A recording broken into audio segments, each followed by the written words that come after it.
Good morning. Good Lord. Let there be light. Oh Lord, here we are. Good morning. I'll sort the wall out. I tried to set fire to the house. No, it was all right. Right. So, I'm back in my Christian place, where I should have been for the last 8 months, but there we are. That's that.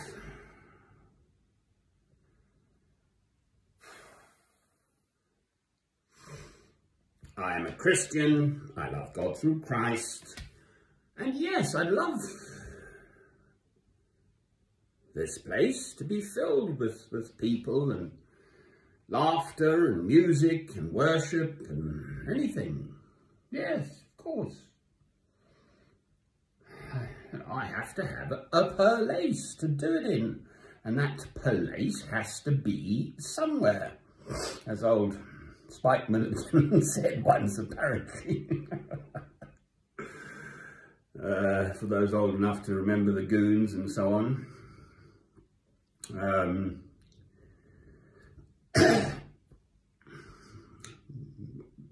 One of the other ones, probably Harry Seacombe, found him lying in a grave.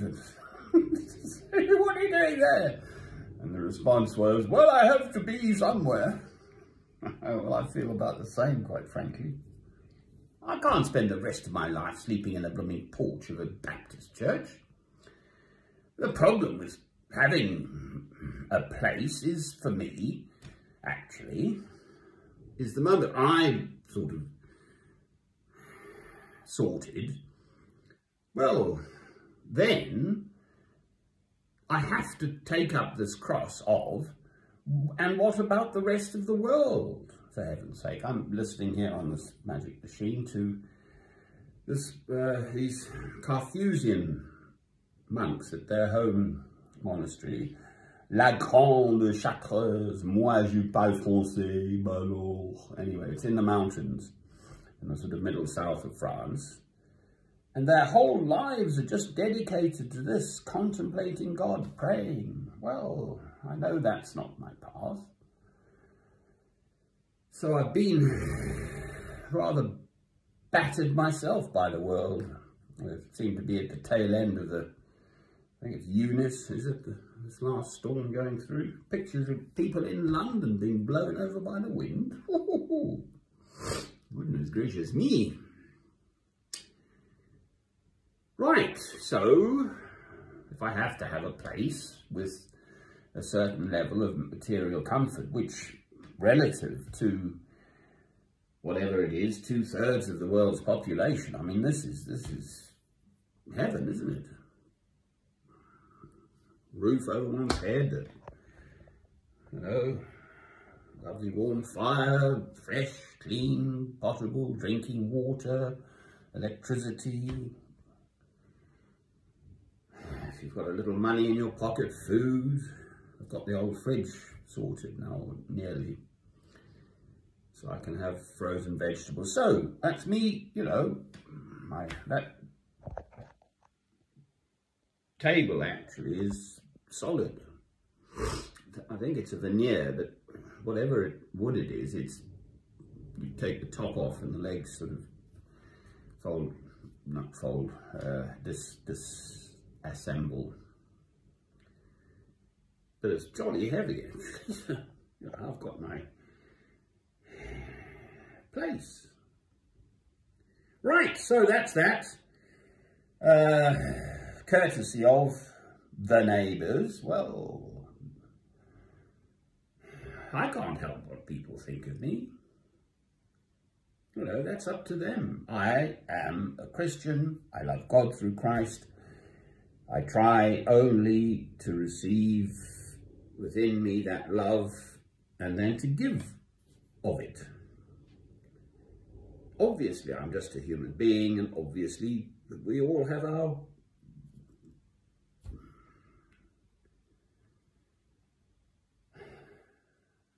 right. mean, I really, you know, I've had 32 years to dwell on my former wife. I invited her in. She wanted to come in and, you know, we just got on with it, as it were. So I'm a sucker. As it happens, the Scottish neighbour popped round yesterday. The one for whom I bought their little Panda motor car, which we nearly killed ourselves in on the causeway. So, who knows? She lives just opposite this little square. It's lovely, peaceful. One of the first things I noticed was the blackbirds don't just fly off. They go, there's like a sort of cry they make normally. But here, in this little square, they know they're sort of safe somehow. They know they've got the wormies in the, you know, this little grassy area. So they've got food. And when people turn up, they know they're safe, because obviously... So instead of flying off, they actually go hoppity-skippity on the ground, just a little bit away from you. They don't sort of... So it's a sort of... For me, as a Christian, a sort of Eden-like feeling to it, that the animals don't, or the birds, don't rush off with their, you know, warning cries. I mean, I think it was like that for going to the Galapagos Islands or whatever, or somewhere, you know, the penguins, they've never been threatened by this two-legged beast, so people could, or seals or something, you could just walk up and catch one and whack its head over and take its pelt. I think that's us awful two-legged beasties up to our awfulness.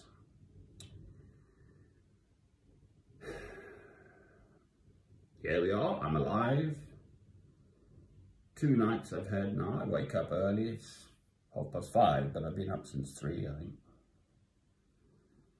Fine, good. I don't want to bang on about the other neighbours.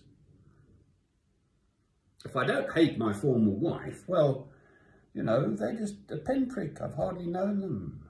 My former wife bore our child, Robert Francis, my son, for heaven's sake, and then totally shafted me with the concurrence of the English legal system, or the whole system, actually.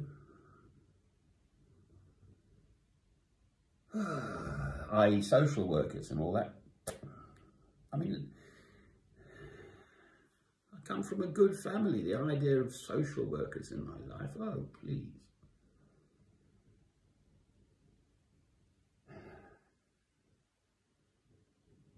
So unbelievably, I'm now back in my own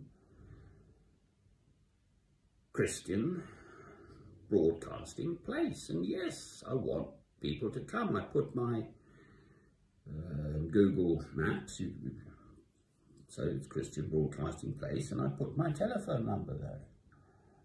One of these blasted neighbours latched onto that, and I used to get threatening phone calls. But as with MPs, members of Parliament, that woman Fox, wasn't it?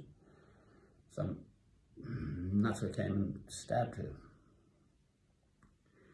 But they like to have open surgery. You just turn up. You don't have to book, make an appointment, da-di-da-di-da-di-da. You just turn up and you're seen and listened to, and you know, see if your member of Parliament, whichever party they are, they're the member of Parliament for the whole, everyone, whatever the person's politics are.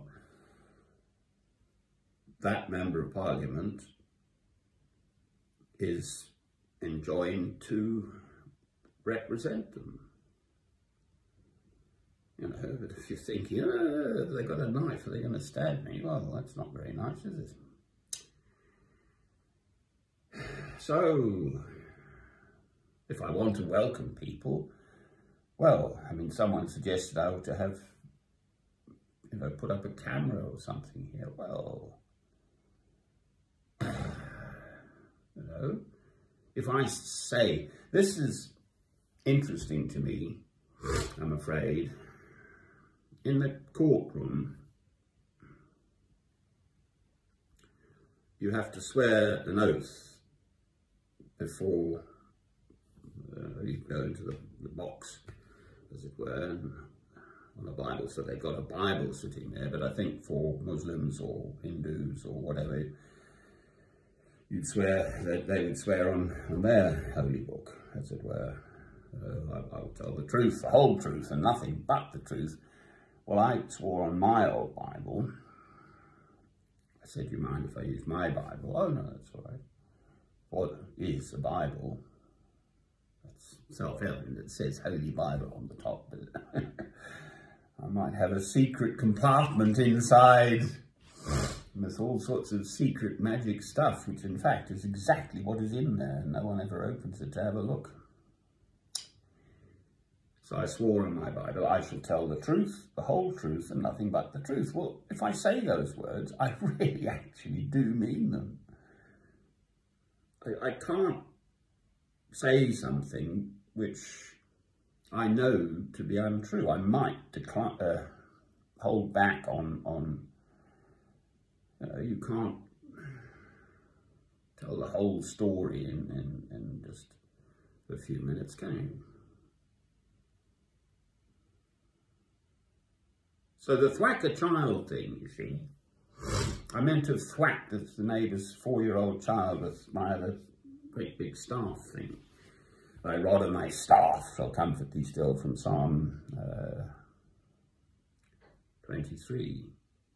And on cross-examination by the duty solicitor, whom I knew, I've dismissed him already, a certain Mr. Hedley, Hedley, who let me down humongously. But on the thwack a child thing, well, if I were in court with another human being who'd thwacked my child with a staff, which is what she alleges, by heavens, I would mention it. And she was questioned specifically and basically said, "No, that was the only, I'm now guilty of racially aggravated behaviour under Section 4, whatever that is, and a fine, to which I'm appealing." I think I'm allowed to say that much without being offensive to anyone. "I'm very appealing." Ha! Well, it's nonsense. You know, it's Jabberwocky, it's Alice in Wonderland territory. So it's nothing new that the law is an ass. I mean, I knew I was going to be found guilty. The prosecution says, "Here's a bad man." They've got this little clip of me using an unfortunate phrase. And that's a foregone conclusion. And the only thing that was possibly open was that, quite frankly, they have the power to send me to jail for 2 years. If I get it to Crown Court, I think they can up that to 6 years. Well,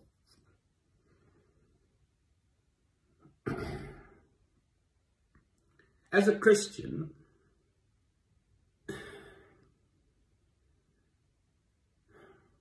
you know, the 2 commandments, for heaven's sake. Love God, love your neighbour as yourself. Well, I see the whole world as my neighbour. So that's people of any creed, race, colour, persuasion, religious or otherwise. Yes, I am a Christian, but I must love the human being, whatever their faith is, for instance. You know, I'm actually very fond of particularly what I think of as good, honest, straight, rural black people. I have a South African early childhood. They've got good, strong, straight eyes, and they have this sort of childlike innocence somehow, and faith. You come back to England, we don't even talk about God, for heaven's sake. Right, I can ramble on forever. Now, rejoice, rejoice, rejoice, in heaven you shall come to, oh,